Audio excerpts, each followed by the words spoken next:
Futbol dünyasında ırkçılık yapan Prestiani'ye tepkiler artıyor. Vinicius Junior'a destek olan futbolcular kervanına kimler katıldı?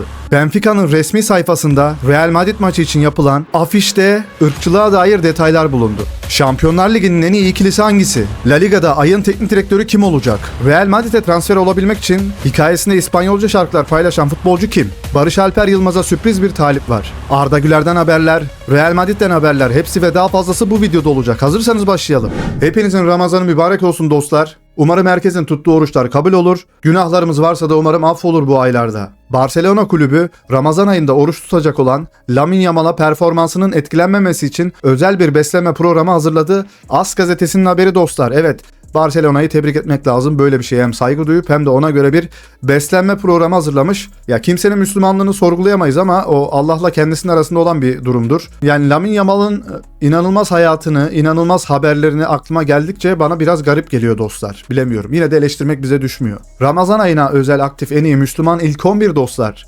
Dembele, Kenan Yıldız, Lamine Yamal, Olise, Salah da diyebilirdik buraya ama Salah şu an tabii ki de formunda değil. Arda Güler, Kamavinga, Balde, Saliba, Konate, Hakimi ve Uğurcan Çakır.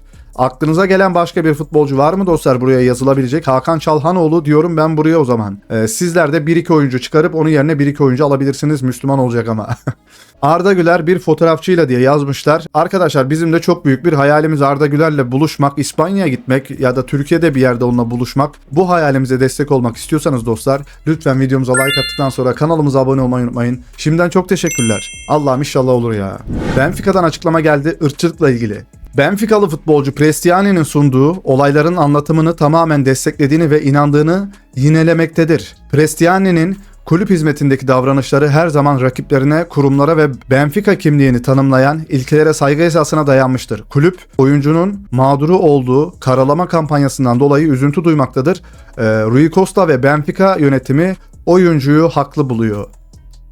Evet, Benfica'nın Twitter hesabında X'teki paylaşımı birlikte yanındayız demiş. Irkçı palyaçolarıyla çok gurur duyuyorlar demiş bir haberde. Bilemiyoruz dostlar. Ağzını kapattığı için ne olduğunu da bilmiyoruz tabii ki de. Orada nedendi bilemiyoruz. Hiç kimse bilmiyor. Portekiz hükümeti Prestiani ve Vinicius Junior davasına müdahil olmaya karar verdi. Bir soruşturma başlatacaklar. AS gazetesinin haberi dostlar. Portekiz hükümeti de işin içine dahil olmuş. Jamie Carragher, Mourinho'nun Vini'nin kutlaması hakkındaki yorumları. Jose'den gelmesi biraz ikonik. Kendisinin nasıl kutladığını biliyoruz. Vinicius istediği gibi kutlama hakkına sahip. Jose Mourinho'nun kutlamalarını bir aklınıza getirin. Inter'deyken, diğer takımlardayken dizlerinin üstünde kayması, şöyle hareketler yapması, taraftarı kışkırtması burada Mourinho'yu gerçekten haksız çıkarıyor. Çok iyi yakalamış Carragher. Wayne Rooney ırkçılık hakkındaki görüşleri. Washington DC'de ırkçı hareketlere maruz kalan oyuncularımdan birisiyle bu durumu yaşadım. Oyuncum göğsüme yaslanıp ağlıyordu. Ben onu göğsümde tutuyordum. İnsanlar bunun farkında değiller sanırım. Bunu sıradan bir cümle gibi söylüyorlar ama acı veriyor. Kulüplerden puan veya para kesintisi yaparak onları cezalandırmalısınız. Aksi takdirde bu durum devam edecek. Umarım doğru kişiler, doğru kuruluşlarla bir araya gelip ciddi bir şeyler yapmaya çalışırlar. Çok iyi bir çözüm önerisi sunmuş Wayne Rooney de. Arkadaşlar bu sadece beyaz futbolculardan siyahi futbolculara olmuyor. Bazı siyah tenli futbolcular, siyahi futbolcular da beyaz futbolculara, beyaz tenli oyunculara ırkçılık yapabiliyor. Irkçılığın her türlüsüne karşıyız bu arada. Bazen Real Madrid içinde de bu oluyor dostlar, değil mi? Irkçılık var orada da. Samir Nasri ülkemizde Antalya Spor'da da oynamıştı. Manchester City'den hatırlarsınız, Arsenal'dan hatırlarsınız Nasri'yi. Jose Mourinho Vinicius Junior'a farklı bir sevinç yapması gerektiğini söylemiş. Kendisi Inter'deyken Barcelona'ya karşı zafer turu attı. Real Madrid'in başındayken Manchester United maçında 20 metre boyunca dizlerinin üzerinde kaydı. Bunu söylemeye hakkı yok demiş, haklı. Lilian Thuram, Jose Mourinho hayatı boyunca birçok siyahi oyuncuyla çalıştı ve bu ırkçı bir eylemin doğruluğundan şüphe duymasına engel olmuyor. Bunu nasıl söyleyebilir? Ama siz kimsiniz ki Bay Mourinho? Vinicius Junior'un ne yapmaya hakkı olup olmadığına karar vermeye kalkışıyorsunuz. Sözlerinde bir üstünlük duygusu ve beyaz bir narsizm var. Ya burada da beyaz meyaz demek de işte bu da ırkçılığa giriyor, bilmiyorum, ben öyle düşünüyorum. Arbeloa demiş ki Vinicius Junior dilediği gibi kutlama yapabilir demiş. Herkes yapabilir, cezasını da çekebilir. kutlamasını sarı kartla yiyebilir cezasını. Fernando Campos Brezilyalı yorumcu. Vinicius Junior'ın kışkırtıcı bir kutlama yapması mı? Dans ettiği için mi? Griezmann da gol attığında L dansı yani Fortnite dansı yaptığında bu kışkırtıcı değil miydi? Neden? Çünkü o mavi gözlü sarışın küçük bir çocuk mu? Vini'nin neden hedef alındığını hepimiz biliyoruz demiş. Ama bu olaylar da gerçekten hep Vinicius Junior'ın başına geliyor. Ne Kamavinga'nın başına gelir, ne Tchouaméni'nin başına gelir, ne Mbappe'nin başına gelir. Onlara bir şey olmuyor. Sadece Vinicius gittiği her yerde sorun yaşıyor.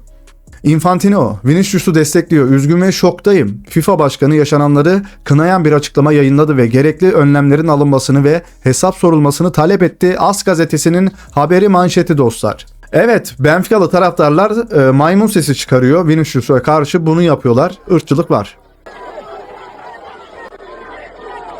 Bakın arkadaşlar, maymun hareketleri yapıyorlar.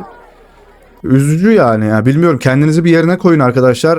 Gerçekten çok kötü bir durum. Gelelim o arkadaşlar, inanılmaz gizli bir paylaşım var burada. Benfica'nın resmi hesabında yaptığı paylaşımdaki detay gündem oldu. Burada görmedim duymadım bilmiyorum maymun üçlemesi var. Arkada Vinicius ve Mbappe bir aracın içinde, bir şeyin içinde gidiyorlar. Bunlar da ormandaki avcılar gibi gösterilmiş. Şöyle resmi hesabın paylaşımı bu da. Arkadaşlar yani kralın tacını çalmış burada oyuncular var. Burada da o isim var. Prestiani.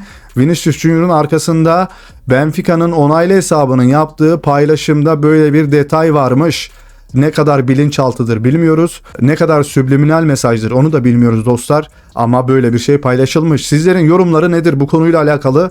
Yani şuradaki, şu atkıdaki, şu kemerdeki 3 maymun olayı bir gönderme midir?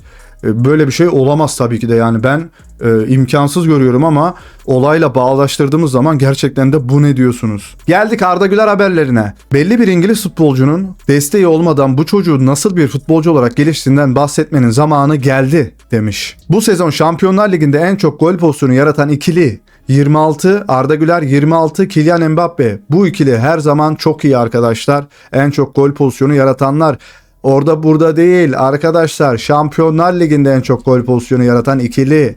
Bu duo efsane.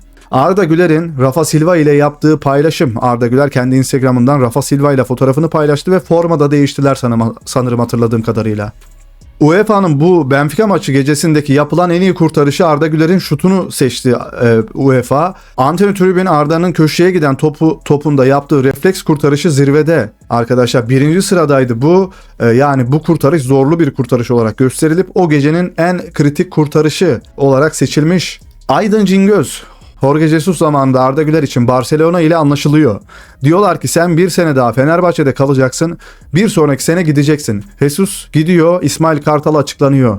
Arda Güler de İsmail Kartal ile çalışmak istemediğini, mutlu olmadığını, iyi bir ikili olmadığı için tekrar çalışmak istemiyor. Ve Real Madrid seçiyor, Sky Sports. Yani ne kadar doğru şu söylemlerin hala yayınlanıyor olması bilmiyorum dostlar. Yorumu size bırakıyorum ama şurada tek beni etkileyen şey bu. Keşke Barcelona olsaymış diyorum ben hala.